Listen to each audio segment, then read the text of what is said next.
To start us off here today, I've got to make a public apology to our dozens of supporters out there worldwide. In the midst of a eastbound and down marathon, followed by multiple Miller Lights, I came on here and introduced the previous Louisville era as Kenny Powers instead of Kenny Payne. So, like I said, I'll admit when I'm wrong, and that's often. I think I'm on the hook for 8 or 9 basketball jerseys by the end of the year that I'm going to have to convince my wife to let me buy.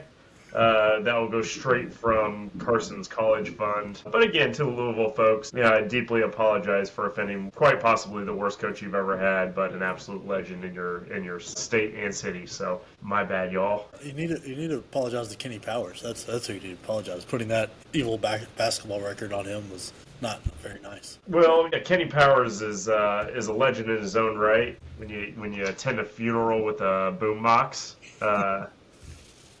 You're making headway in the world. So, again, my deepest and sincerest apologies to a great player and a failed coach and a great basketball city. Well, there it is. That's your bench take from the right side of the bench. The starting five are doing their jobs, and now it's time to do ours. So while we're here and they're taking care of business, we're talking about the Big East. It may not be the Big East from before, but it definitely is the Big East of the future because that's all we got. So from our end of the bench, who are the chosen ones for the Big East? I think they're going to be pretty consistent, but maybe there might be some left field take out there. Yeah, I don't think we're going to get any surprises from the Big East this year.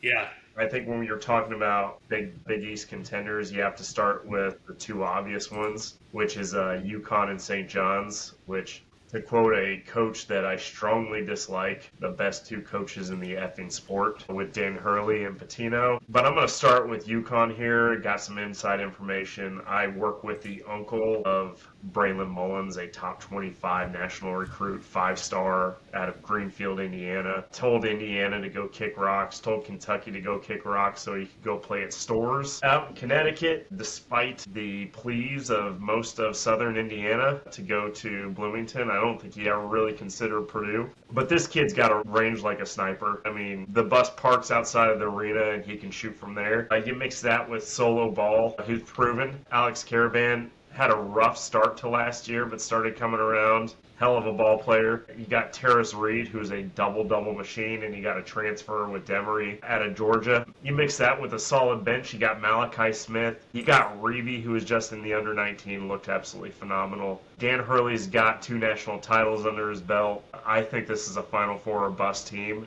I hope, above all things, that somebody knocks him out in the first round because, please. I don't want to see them in a national title game, no matter who I'm rooting for. But this is a Final Four team or bust. Hurley's put himself together a hell of a roster. These kids can absolutely go Splash City. They're going to be 3-ball from jump. Terrace Reed's a double-double machine. He's going to eat up boards. He's going to eat up inside paint. Doors. I mean, this team's just built well. And that's, Jake, really, this is my one and only point with UConn. If Dan Hurley doesn't make something happen with this squad, I have to doubt his ability to actually be as good as he thinks he is. That's fair. It's as balanced as you can get. As a coach, this is what you want. You want a team stacked up like this. So you have opportunities to do a lot of different things. So you don't have to do the same thing. You don't have to be one-dimensional. You have a chance to really do something special. Now, whether he'll do it, I don't know. Those guys have to love him. And I don't know how you can love him. But again, how do you love Nick Saban? How do you love Bear Bryant? How do you love those guys? You know what I mean? I get it, but still. Winning cures all, so. Yeah.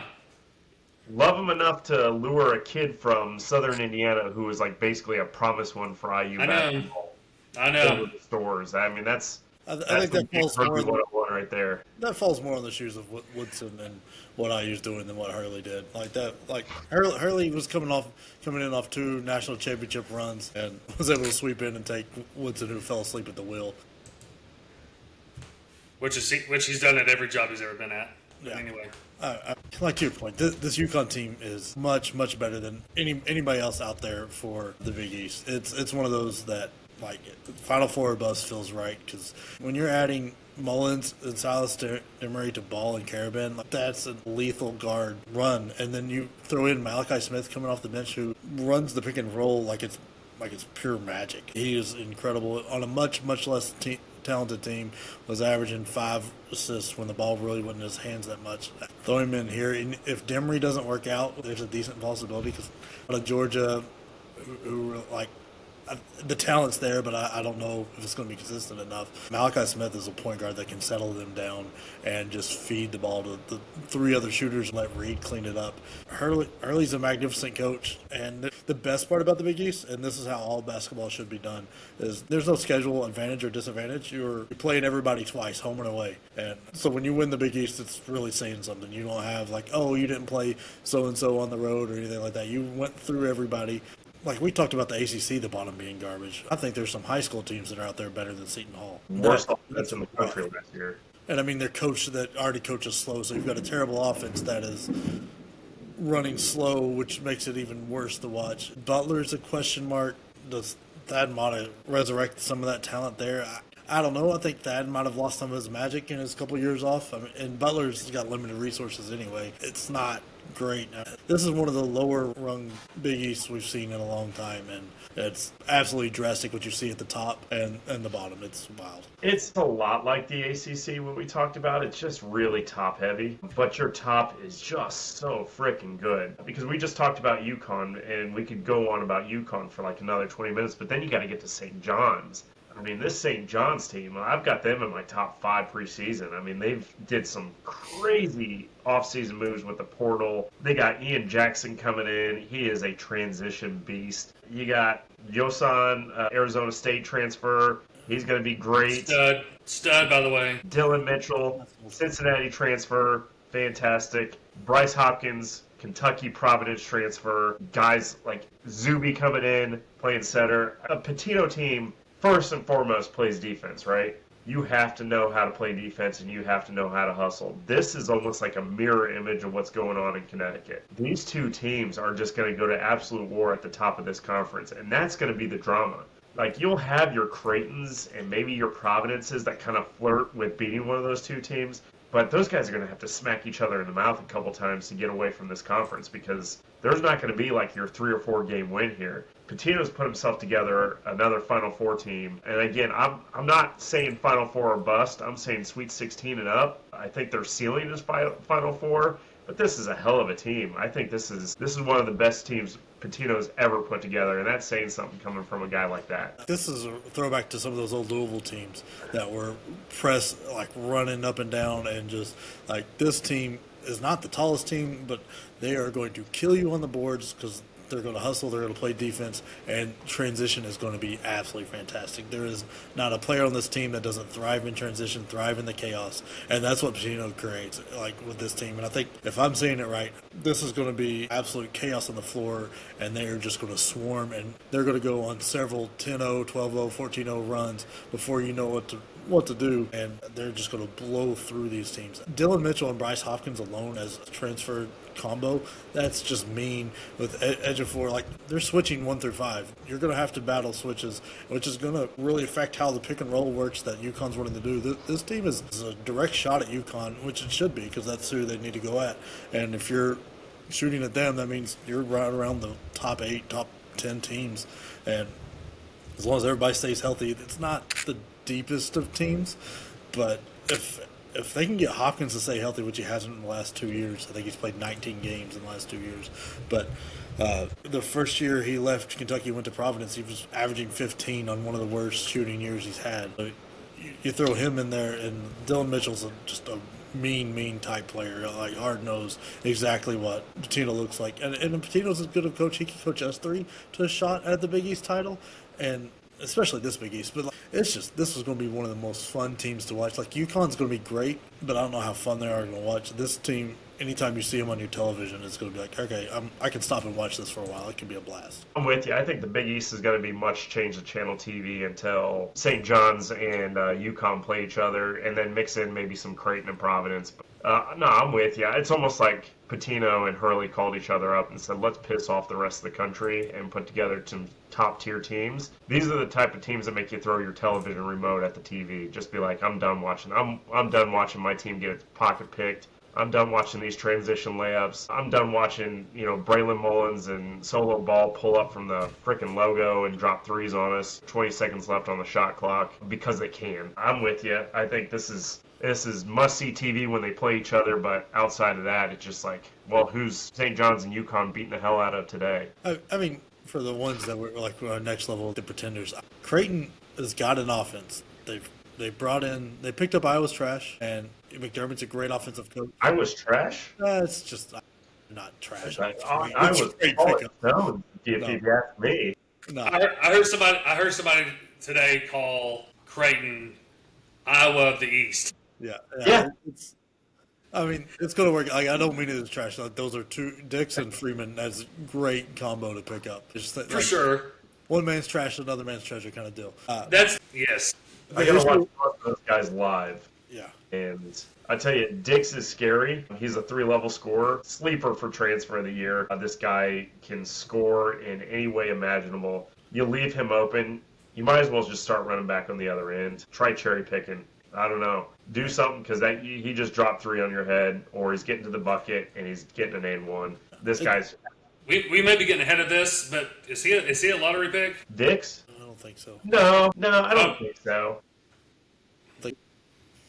I think he's a post 10, less than 16, 17, first round.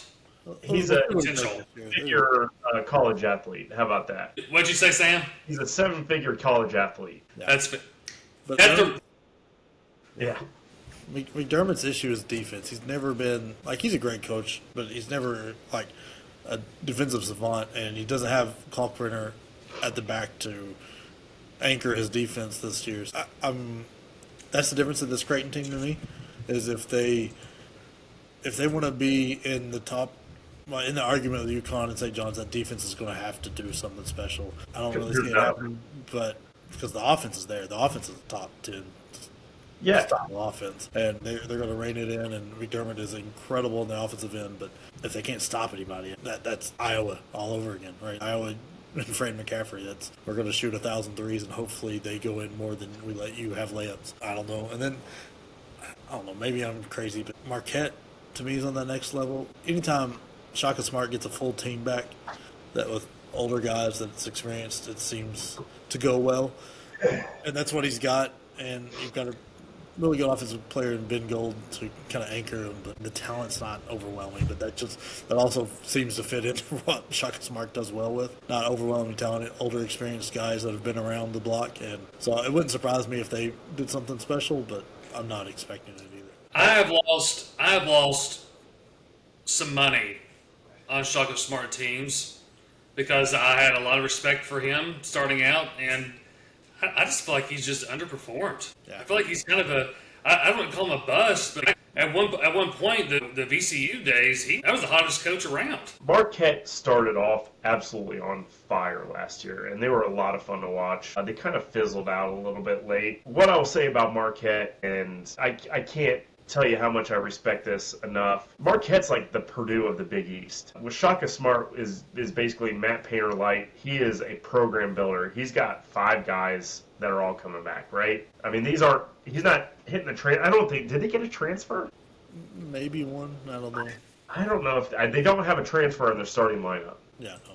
Because Shaka Smart's a program builder, and I trust that he's going to get his team in the tournament because he's Marquette, and I respect him I love that Purdue went a home and away with Marquette because I feel like that's always good basketball. It's like 2 coaches that are good students of the game that kind of clash against each other. Shaka's more like a gut feel coach, and Matt Painter is like trust the analytics, right? But it's still fun basketball, and I think this Marquette team is going to flirt with the tournament. I think they're going to flirt with top 25 all year. I think they're going to be tough. I don't think they're the team you want to see, but they're the team that's like, yeah, we should probably beat these guys. But I think there's enough juice there to be able to be more active in the portal than they have been. I feel like I'm about to sound off right here. But I really feel like that at this point, I'm a Packers fan, okay? As you can see here. Go Pack, go. But the Packers kind of franchises in college basketball, you can't do that anymore. You have to be an aggressor. And that's the thing about Marquette. I understand the ability to develop and kind of draft or sign or get committed, recruit, whatever you want to call it. But you got to do something with it. You have to actually be active with that. And I feel like Marquette has had a chance to be able to be really active because that's the only thing they have at their school. Does Marquette have any other sports except for basketball? I mean, the trouble Shaka runs into is, like, his defense takes some time, right? Like, he's got to teach the defense and, like, your roles and your responsibilities and all this. Like, yeah, I forget what they used to call it, like chaos or something like that they would run. And that's, you know what, that's very well practiced and everybody knows their roles. You can't do that in the portal. You can't go grab whoever out of the portal and teach him his roles and responsibilities for that defense and then run it successfully. Because if one part of that defense fails, that whole defense fails. Because when you're as aggressive as that and as pressure and as pushing as that, as soon as there's a hole, you're done. Like, because there's no help. And that's what he's running into. So that's why, like, when he gets all 5 guys back, they do something great. When he's adding new pieces and having to put fresh faces in there, it's a much tougher run for him. And Rick Barnes runs the same way. Like, if you notice, the guys he gets don't, like, they're like, he's cornering the offense on them and not putting a lot of defensive responsibility. The guys that stay around are carrying all the defensive responsibility. Like, there's a lot of coaches out there that like that, and it's because they're old school. They haven't opened up to the way the new game is run, and it works at times, but at other times you're going to be left holding the bag. I don't know. You got to take chances somewhere, and right here, Shaka's saying, I'm going to take chances with the guys I bring in and keep. You just stole my rebuttal. I was about to say that I was about to go in on the whole, like, a big Rick Barnes rant, but yes, exactly like you said. But there's also more resources that Tennessee has and money, and I get all that. Yeah. But still, Shaka couldn't do something? So they couldn't get a little bit more money out of somebody to be able to get some sort of pull, some interest? So It just seems weak. this is the same criticism that was levied against Matt Painter last year, right? So he had his team that was kind of built around Braden Smith and TKR and what they were going to be able to do, and then you had Daniel Jacobson, you had a lot of homegrown talent, right? And he didn't hit the portal at all. And so his criticism from jump was like he didn't do enough in the offseason.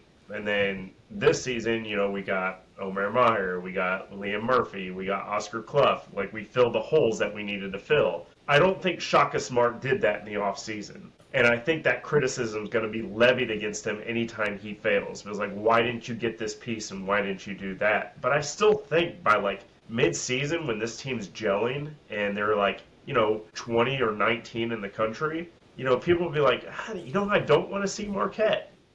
And that's going to be Shaka Smart. It's not going to be like these 5 guys that you didn't come from Kentucky or Arizona or some like mid-major where they're averaging like 20 and 13 or anything like that. It's going to be like guys that Shaka Smart grew. And I think that we have to appreciate that, but it's still fair to levy the criticism at him. Well, I mean, the difference between, if you're looking at Painter, the difference between the 2 years seems to be grabbing that one key piece out of the portal. Like, I grabbed, what's-his-face, shooter.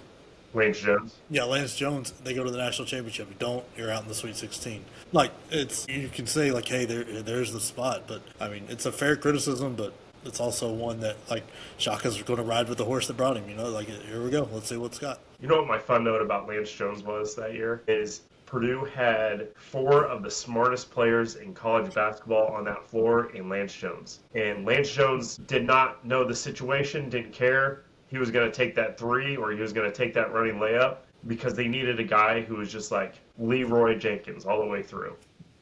And that's like that. Honest God, that's what beat Tennessee in the Elite 8 game. Lance Jones takes that 3 after Braden Smith like literally yelled at him to get the hell out of the way. And Lance Jones gets the hell out of the way, but also is like dog chasing car. He got the ball and immediately went up with it. And guess what? Final 4. Yeah. No, yeah. This is hurting me so bad. This is like, I've been in therapy for years for this. Ugh. Should we move on to Providence? Please. I like Providence. I like them this year. Me too. They were 12-20 last year, but they hit the portal, and they hit the portal hard. Yep. We're talking about the antithesis of Marquette here. You got Daquan Davis. You got Jason Edwards. You got Jalen Sellers, who I'm excited about. You got Duncan Powell from Georgia Tech. And then you got, I'm not even going to try to say this dude's name. I've tried all day. We'll call him Ozzy. But, I mean, I think this is a well put together team. I think there's some horsepower under the hood here. I'm not sold that Kim English is the guy yet. And I loved him in Tennessee, but I don't know. And that's asking him to do a lot right here, is to take 5 guys that haven't played together before at this level and go, okay, here we go. Let me design this offense around everything we got and this defense and get these guys on board. I don't know. If he does it, I'm happy. I would be ecstatic for him. I think the talent's there. Those guys you listed off, they're all good players, good to great players. The pieces are there to make a run for Providence. I just don't know they got the guy putting the puzzle together, the right guy putting the puzzle together, is my fear. I am all in on Kim English. I love Kim English. I want Kim English to be wearing orange one day. I want him to carry on this legacy of where we're going. Big fan.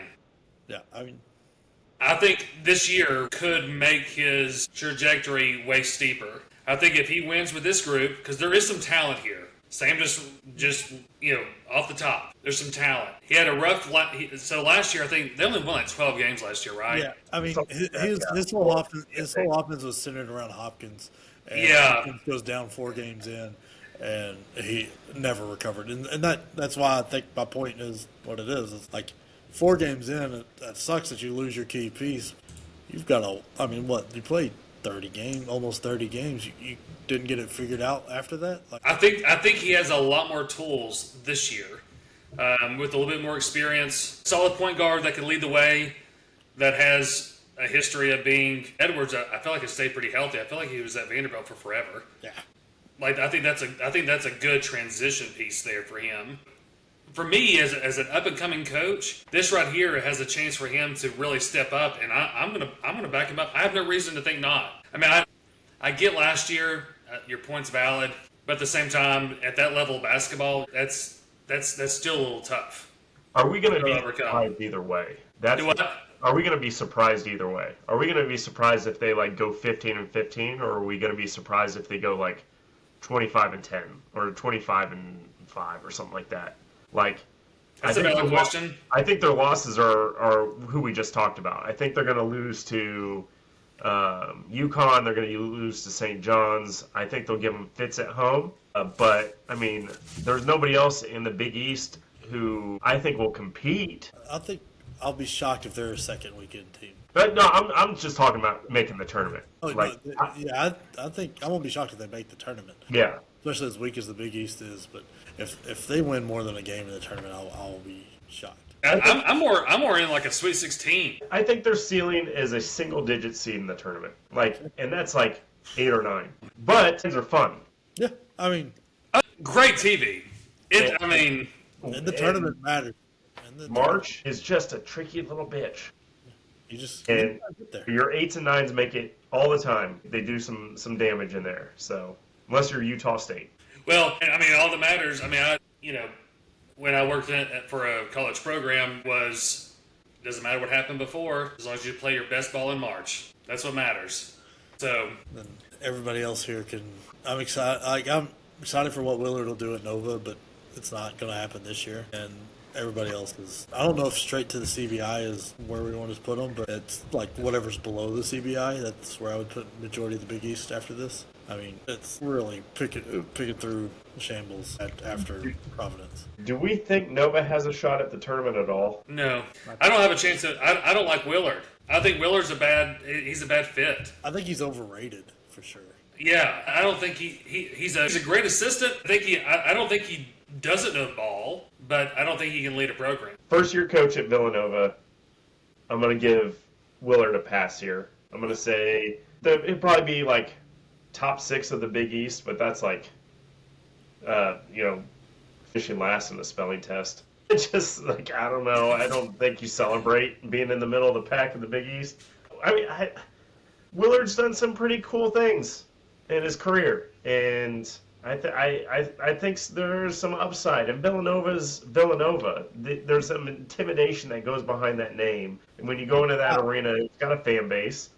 I think for the Big East, they're going to be dangerous, but I just don't know what that means nationwide. I think you might see Villanova in the top 25, maybe one time earlier in the year, but I think I'm with you. I think their ceiling is like sneak into the tournament, but it's probably NIT. Neptune took the fear out of the Nova name. That was what, 3 years of just striving for mediocrity.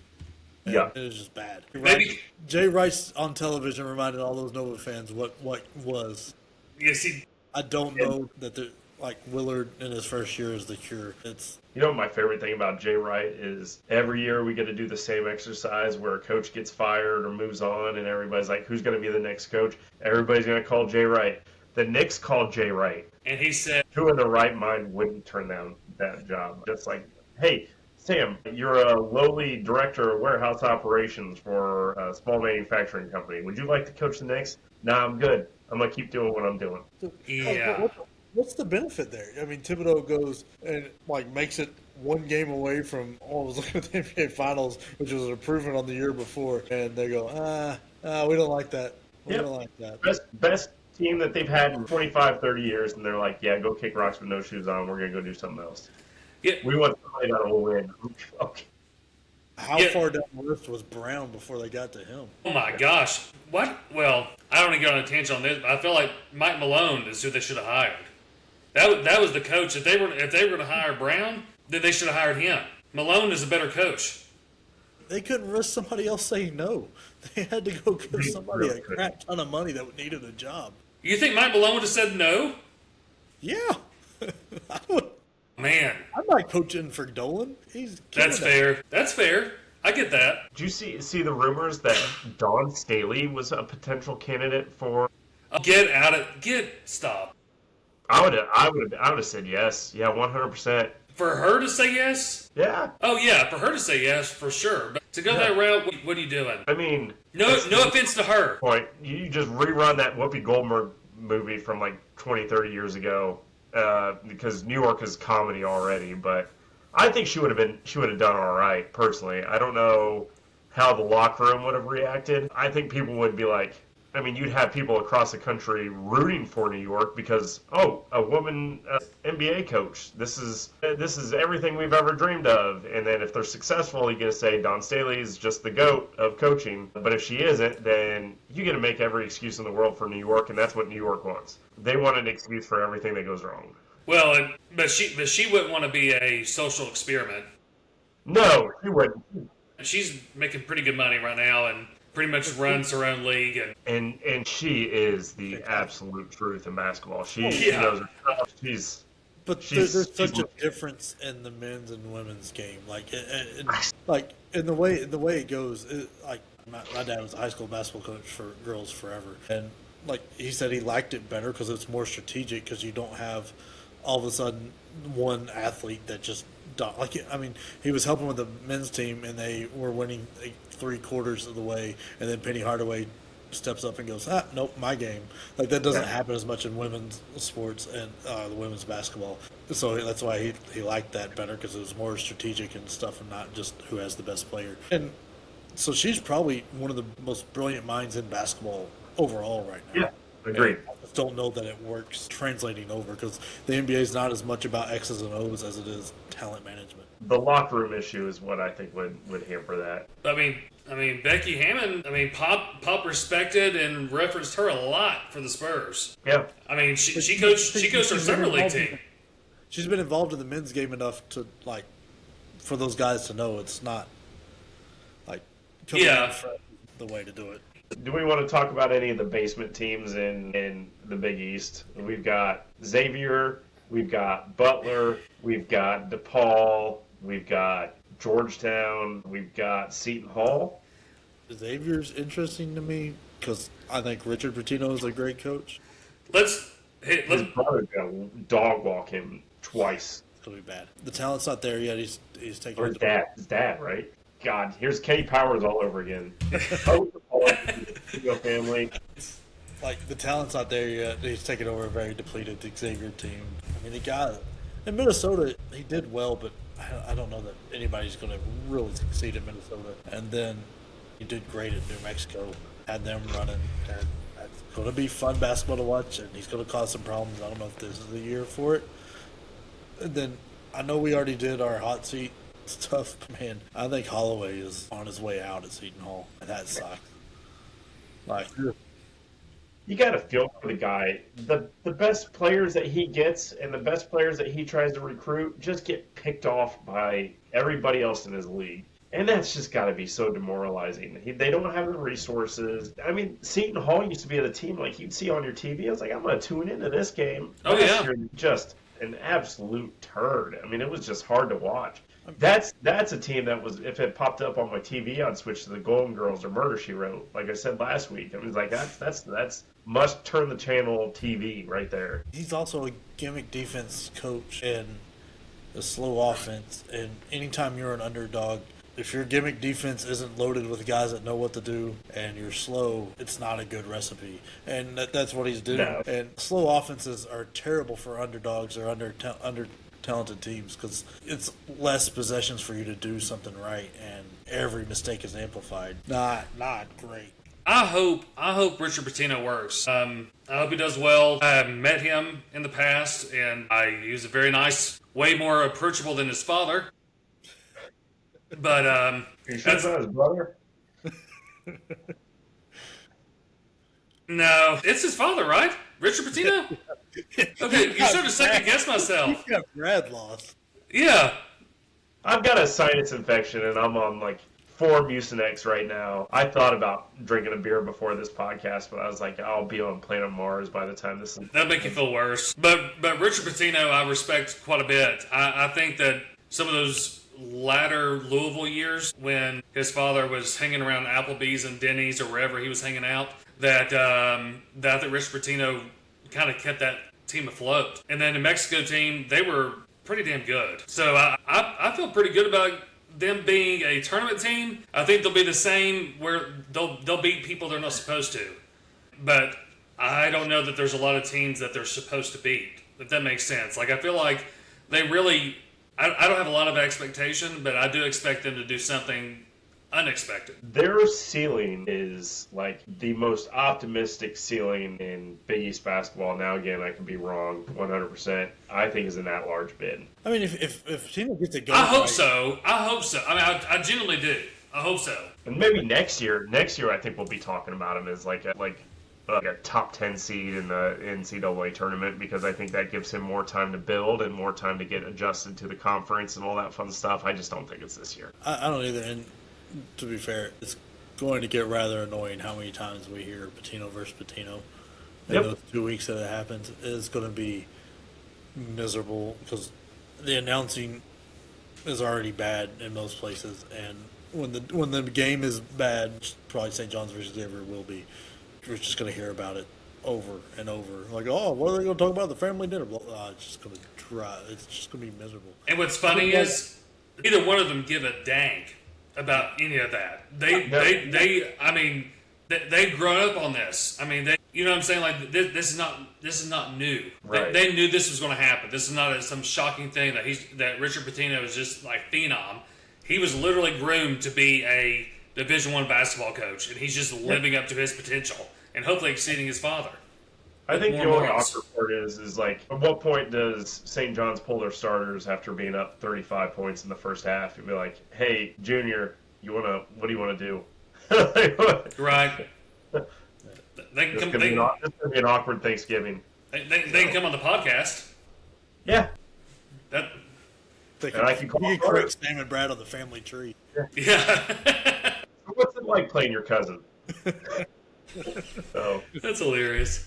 I think that really wraps up the Big East. Like I said earlier, this is a very top-heavy conference. I think at the end of the year, we're going to be talking about St. John's. We're going to be talking about UConn, and I think your Creightons, Marquettes, and Providences might be in those conversations, but outside of that, you're going to be like, God, I'm glad that conference season's over. And I have to say, I'm saddened the fact that Georgetown is completely absent from this conversation because I'm a basketball purist and a nerd, and they have no inside presence whatsoever. They're going to be dominated this year, too. I think they could be, Seton Hall and Georgetown, or Georgetown and DePaul, probably will be a pretty nice game for them. You know what? Talk about a coach that I can't remember his name right now that was beloved at Providence and left to go next door, really, and has been really weird about it. And I mean, the fans have been on him about it, but how do you not expect the fans to be?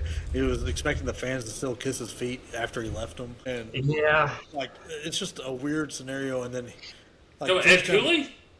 Yeah, Cooley, and was not in a great position when he took over, and they're still not like. I mean, they're improved a bit, but not really. So I'm not sure what the career move he was making there was, because I thought like he was beloved in Providence and had something building and going, and then just like 2-3 years ago, Providence was fun to watch. Yeah.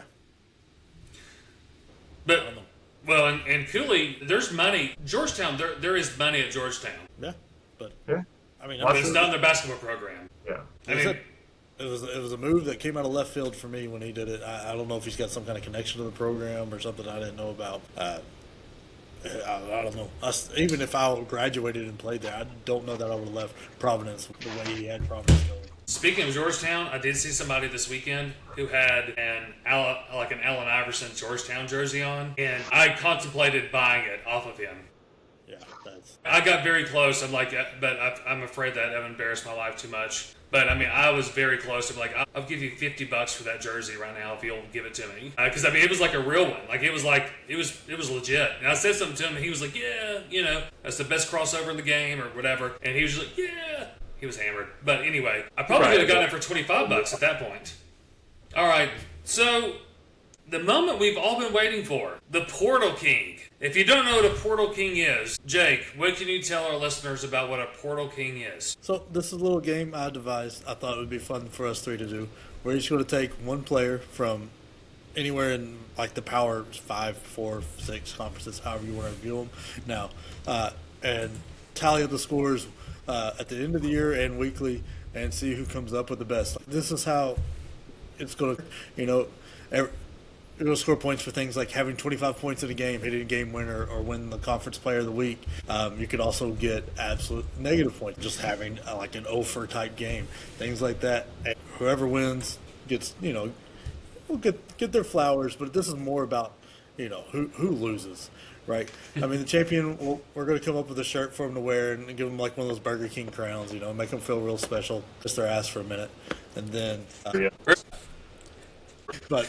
The bigger part's the punishment, right? So whoever loses is going to have to do like a whole little fake press conference and apologizing, and to us, the player, the fans, if there are more than 10 of you watching at this point. Well, 7 of them. And college basketball in general, just apologize and explain why they made their pick and explain why on earth it went terrible and why they just suck at picking basketball. But there is also one little thing. If audience members, if you decide to comment and figure out somebody that we leave out when we pick here, if you all win, then we will all three be wearing dunce caps and have to apologize for that and just absolutely close the show with just a mock induction ceremony of crowning the audience as knowing more ball than all three of us. Well, we're going to post kind of the rules and things like that on our socials. And be able to look up for those things. And if you have any questions, make sure you message us. And because we love to compete,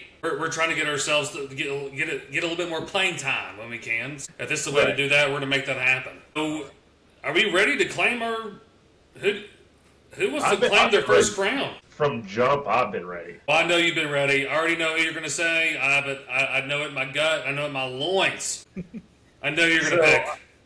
If you wanted to play this game, I'd say look no further than the Big Ten. I mean, there's a lot of movement going on, and they've got a lot of great transfers. I mean, we've talked about the ACC and the Big East and some of the folks that have come through. But my number one, and the one I think that's going to make the most immediate impact and be on the ESPN stat sheets, and we're going to be talking about him in the NBA draft, is Yaxel Lindenborg. I mean, this guy coming into Michigan from UAB, baby, he is a double-double machine. He is going to be Michigan's bread and butter. Michigan's already looking to be a top 10 team, and Yaxel is going to be a big part of that. This dude is NBA size, NBA talent on a Michigan team coached by Dusty May. This is pure cinema. This guy is going to be a nightmare for all the teams that you love, including mine. I am a Boilermaker, and I want Oscar Klopp to be the Portal King. But guess what? He's not gonna. he's filling in a role that Purdue needs real bad, but then he's going to have to go and hope that Yaxel doesn't eat his lunch. And I don't think TKR is guarding him either. So I think Yaxel is going to be the guy. I think he's going to win some Big Ten Player of the Weeks. I think he's going to be on the highlight reels. And I think when you're talking about the Big Ten tournament and the NCAA tournament, and you're talking about Dusty May's Michigan team that's probably in that top 4 seed, you're going to be talking about Yaxel. And I think maybe even a Big Ten Player of the Year conversation. So the Big Ten Player of the Year race is going to be interesting. I've got some theories, and we'll talk about it more when we get into the Big Ten Conference. Your Braden Smiths, your TKRs, they're obviously favorites because they're All-Americans that are coming back. But I also think that Purdue has built themselves a really, really balanced team, and you might not need Braden Smith to go full Braden Smith, and you might not need TKR to go full TKR. Right. So that opens the door for a Yaxel to sneak in there and be like, oh, this is the Big Ten Player of the Year that we didn't see coming. And I'll be able to say, like, I kind of saw that coming. Because Yaxel's going to be a big piece for Michigan, whereas Purdue, I think, is a little bit more balanced. And from the basketball IQ perspective, Dusty May is going to do a work on this kid. I think he's already met with them. I feel like they've already watched a lot of film. I feel like that's only going to get better because they're both smart. The buzz on the kid was getting ready for first round, and the fact that he came back and went to Michigan means Dusty was making some promises and doing some work that pull him out for after that. He's going to have to show a lot more flashes this time around because one more year of film is one more year of film for the scouts to pick apart for you to not get drafted high. So anytime you had that first round buzz, you typically stay, and Dusty pulled him out. So he better have the kind of year you're thinking of, otherwise he's going to be regretting it real quick.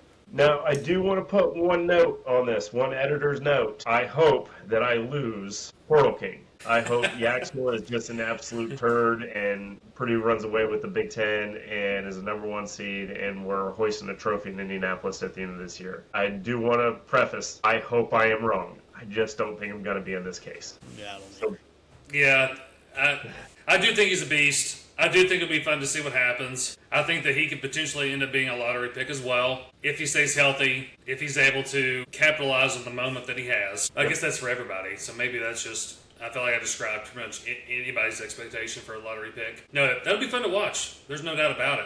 Jake, who are you going to crown? Man, we've already talked about him. I think Bryce Hopkins is going to be that guy that, like, by no means do I think he is the top portal player or anything like that. I think he's relatively far down the list when it comes to that. But I think the fit at St. John's is fantastic. I think a lot of people have forgotten about him and how good he was that first year at Providence and what the second year was looking like before he got hurt too. And even the third year, but it's 4 games. I think he fits in perfectly.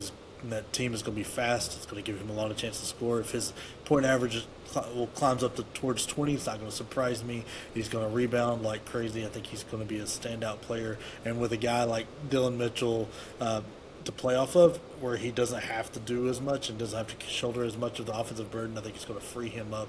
I think you're going to see his 3-point percentage climb up closer to that 40% where he was. That's a great point.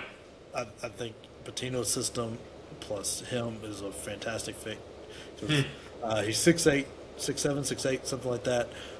Causes matchup problems all over the board with how he shoots, how he can play. He plays bigger than how tall he is. Just kind of like a lot of these guys we're seeing. Like Meshack was a great example. If you're a Tennessee fan, who could guard 1 through 5, that's exactly how he is. A bit better of a jump shot than Meshack, but I just think a lot of things lean towards this being a very good statistical year for him and playing his way up towards the NBA, like to his talent, if he stays healthy. Now, if he gets hurt like he has the last couple of years, I will be very sad because I'll be making an apology for injuries. That's the biggest hang-up for me for him. It's just if he's healthy or not. But if he is, watch out. 100% agree. But Jake, one thing that you pointed out that I hadn't really put in a lot of merit is that 3-point cadence that he could provide. Because if he does, that really could make him millions in a year. I mean, if he's able to establish like a good consistent, he didn't need to be lights out. He didn't need to be this unbelievable shooter. But if he's able to put out a decent percentage there, that could really put him into a first round conversation. I mean, almost as a lock. I don't think he's the lottery pick, but I do think that there's a chance for him to be a pretty substantial piece for a team. Yeah, I think injury stuff is really going to hurt him come NBA wise. Yeah. And things like that. But getting drafted is very much on the table, especially if we don't need him to shoot 7, 8, 9 threes a game. If he can shoot 5 and make 2 or 3 of them every game, it's just going to open up that offense so much more and make him look really special. And then maybe start shooting more and hitting more. Who knows? But that's really all is needed, is just enough to be a threat out there, because then it's just going to open that offense up and benefit. And he benefits from that. Yeah, if he scores early, especially from outside, I mean, he can work the inside, which we all know. I mean, he can do that. So, I mean, that's a domino effect. Sam, what were you saying? Both of you guys hit the nail on the head. Jake, absolutely correct. This is a fit. We're talking about puzzle pieces. This is an absolute fit. He blends into that system perfectly well. I think that's where he's born to be successful. And then back to Brad's point, this dude stays healthy. That's the key. But we could be week 3 in the year and we're talking about, well, it happened again. So risk reward, right? Risk reward. Yeah. But oh my gosh, I just blanked on his name. Jake, you liked him in the NBA draft from Houston. He was at Washington State. Coward, right? I mean, he was hurt, and he got a pretty good draft early. He was what, 12th? No, 11th. With a trade or something like that. Yeah, it was a move. The moves that still confounds me in what point. So there's still a chance. I mean, we'll see how that turns out. Honestly, that his success would probably benefit this situation. But yeah. Well, last but certainly not least, Brad, who we got? Well, and I really, honestly, I hate to do this, and I'll get into more of that in a moment, but I think Donovan Dent is the guy. And we talked about earlier about Richard Pitino. This guy's had 3 years under that man, and like I said before, a lot of respect. I think. Wait, has there been 3 years or 2 years? Feels like 3. Feels like 3. I think it's been 3. I'm pretty sure. And so I feel like the coaching that he's had there will translate well, and I think that he's gotten better every year. But at the same time, Mick Cronin, I don't have a lot of faith in. Not a big fan of the man. But if he lets Dent do what Dent wants to do and lets the offense truly run through him, I think that it could really make him loved or maybe liked. I don't think they're ever going to love him at UCLA. I don't think you can truly be loved unless you win championships, and Mick Cronin's not going to do that. So if Dent may put some butts in the seats, I think he's an attractive prospect. I think he has a huge chance to be, a serviceable guy. But I think he's going to still fly under the radar. But I still think I'm going to win this thing. You may have picked the most talented guy, but my fear there is the fit. Man, Cronin is hard-nosed defense, and Dent disappears on defense. So I'm curious to see how that works out. Because Donovan Dent is an incredible player, so much fun to watch. Just one of the best point guards out there, but just was an absolute hole in defense for New Mexico, and that really cost them in the tournament this year, because that's two. I forget who put him out, but they picked on Dent the entire time. And he was New Mexico's, oh God, why am I blanking on his name? Guy can't play defense for Purdue. Oh my God, why am I blanking on his name? Shooter. Fletcher Lawyer. Jesus, clip that. Yes. Fletcher Lawyer. I was just talking about him. He was the Fletcher Lawyer for New Mexico. You just go right after that guy. But I think I'm with Jake on this. I think from a raw talent standpoint, I think you picked the best player, hands down. From a fit standpoint, we've talked about this, and we're going to talk about it more when we get into the Big Ten. UCLA is probably a top 4, top 5 team in the Big Ten, in a very, very talented Big Ten. And I think it's despite Mick Cronin. I think Mick Cronin is a great coach, and he did some cool things at Cincinnati, but I think he hates California. And I genuinely believe he hates coaching UCLA. I mean, you saw some of his press conferences last year. We just talked about he works harder than his players, right? I think UCLA is going to be successful despite Cronin's hate for coaching this program, and Donovan Dent's going to be a big part of that. I don't know. It's fun. It'll be fun. It'll be absolutely fun to watch. It's going to make it interesting. I'm actually going to keep up with UCLA more than I normally do this year, just because of this little thing. I don't know. I would love to be wrong just to see what happens with a Mick Cronin team that has somebody that doesn't want to play defense. I'm very. Or was it? I mean, could we have the wrong read? Could Pitino have been doing something where he's like, "Dent, we need you on offense. Don't worry about the defense." And that came there's a lot of behind the scenes stuff we don't know that may have been the reason that. Dent didn't want to play defense. It looked like Dent didn't want to play defense. It's just going to be fun. It'll make it interesting, that's for sure. What if he was New Mexico's Dalton Connect? Hell, we just did the Fletcher Lawyer comparison, and I love Fletcher Lawyer. I think he's a lights out spot shooter, and I've seen him get to the basket, and he does that weird same leg, same arm floater that everybody hates, but you see it and you're like, here we go. Watch. God, I know. Piss off an Alabama fan. It's so stupid. It's so stupid. It doesn't make any sense, but it freaking works. What if that was Donovan Dent? What if he was the Fletcher Lawyer, the Dalton Connect, the Chaz Lanier? Hey, just go out there and be our offense. And guess what? That's going to be out in California where offense is celebrated and that culture is very heavily involved with scoring and getting to the rim and scoring buckets. And that's what he's going to go out there and do, and he's going to be immensely popular doing it. Well, and also with the amount of representation that a lot of these players have, there's a lot of people chirping in their ear. There's a lot of people giving them advice. Everybody has told them who Mick Cronin is. He is a defensive guy. But somehow they sold it, or Mick Cronin sold it, that he's going to let him loose. So if he doesn't, I see this guy shutting down, potentially. I mean, maybe not shutting down. Maybe that's not the right word. I don't know the kid. I don't know the character. But I'd be pretty frustrated if I was promised one thing and got something else, just like anybody would. It's going to be a big way to see. It's hard to give your all. Like, when you're enjoying something, you find an extra gear. When you don't enjoy being there, you don't. That gear just doesn't exist. And that doesn't mean you're not giving everything you have. You can't find that extra gear. And if he's not enjoying it, like Cronin's all up him because of the defense and stuff. Like that extra gear that guy has, that is something special. Like when Donovan Dent really takes over games and things, he won't find if he's not enjoying it. But if it's looser than what I'm expecting with Cronin, I mean, he could be the reason they're a surprise team and like winning the Big Ten, because having the travel advantage, that bringing everybody, like all their teams out there, it's a long way to go. I don't know. I mean, maybe they kind of shocked the world a little bit, because I mean, Cronin is, for as much as I have my issues with him, he's a pretty good coach. He's not great, but I mean, he's better than most. I would not be shocked. I would not be shocked with their schedule and their talent. And like I said, you got Donovan Dent. I mean, that's just a player you can get the ball in his hands and just trust, right? I wouldn't be shocked if they're really, really competitive in the Big Ten and at the top, and if they wind up squeaking it out. I don't know if that's more of a failure on Purdue or Michigan, or just an absolute success by UCLA. That might be the statement. That's a big one. That's a great point. And Mick Cronin will be the kryptonite for Donovan Dent if he tries to be too much like Mick Cronin. Or his soul food. We don't know. There's some behind-the-scenes stuff that we just absolutely... And this is why we're on the bench, right? That's right. We're watching Donovan Dent out there. We're wondering if the coach even likes him, but he just put up 20, so we'll see what happens. And a cool 22. He's not... Yeah. I mean... Yeah. I think he'll be a fan favorite for sure.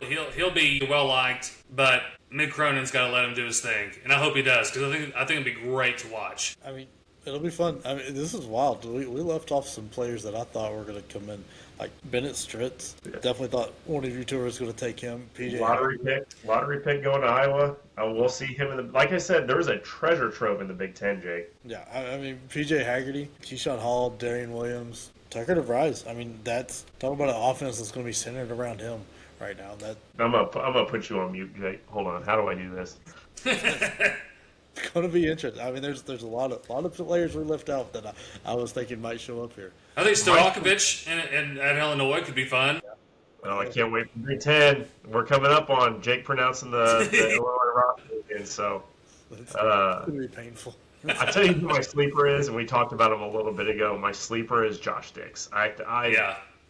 Freeman's got a lot in his bag from an Iowa standpoint, and we're talking about Iowa Light, right? But Josh Dix is a fun player to watch, and I think he's going to have such a big impact in the Big East, which nobody's going to be watching outside of UConn and St. John's. But all of a sudden, we were talking about Josh Dix and Creighton, and I think that's going to be fun. Yeah, I think Boogie Fland is a lot. It's going to be a lot. He's got one of those fun names, too. Yeah. It's going to be, and I hate that it's going to be at Florida, but I think he is going to look very similar to a more talented Walter Clayton. Maybe not as clutch. It's going to be mean what Todd Golden can do with him out there. Yeah. Let's see if he can stay out of people's DMs when he shouldn't be, you know? So let's not put the cart before the horse. I can't let that go. I'm sorry. Hey, he just won a championship. He can do no wrong. If he was at Tennessee, they would have ran him out of town, and they would have. That ain't true. Oh, one bit. What? You really think they just let that guy roll? Nah, that dude. The way he was winning basketball games, he'd have a contract for life. Really? I'm a Tennessee fan. I know. That's what I'm saying. I'm gonna slide. Bruce is winning. But you guys go to this war. I'm gonna see if I've got some more Mucinex I can take. We need to come back to that, Jake. Even if we take it offline, because I feel like that's wild. Did you hear that, Mucinex? If you would like to sponsor our podcast, I have sinus infections year round, and with your medication, I can get through an hour of talking to 2 Tennessee fans who absolutely hate Purdue. Yeah. Brad, you're talking about a university that hired Donnie Mitchell, who had already been busted for changing his players' grades. Oh, okay. Like, hold on. That's fair. Or in the football program, we're handing out money in McDonald's paper bags with the football with Pruitt's wife. Like, come on. Like, let's not act like Tennessee's a moral standing ground. Well, I also feel like that it's more from not Tennessee. It's more the NCAA, the way they see us. Oh, you know, the NCAA hates us. Yeah, that's where I'm coming from. We're not buried beneath whatever gym they wanted us in. Yeah. But we were the Hamburglar for sure for a while. But hey, the coach is hollering at us. Yeah. So we didn't even get into bench behavior this week. That's. We could clip notes this because you're right. Coach is calling us. It's getting late. 4 quarters in college basketball. Absolutely not. You guys, what do you think? NCAA, leave the freaking game alone. I don't want more teams in the tournament. I don't want 4 quarters. I understand probably better basketball with 4 quarters, but I like the fact that you're having to balance out fouls for 20 minutes and not getting it reset at the halfway mark of the half. I don't want extra teams because March Madness is already long enough and it causes enough strain on my marriage and life. I don't need more games. Where's my lighter? Here's a pair of toenail clippers. Just pretend this is a lighter. That's exactly right. Yeah. That's 100% right.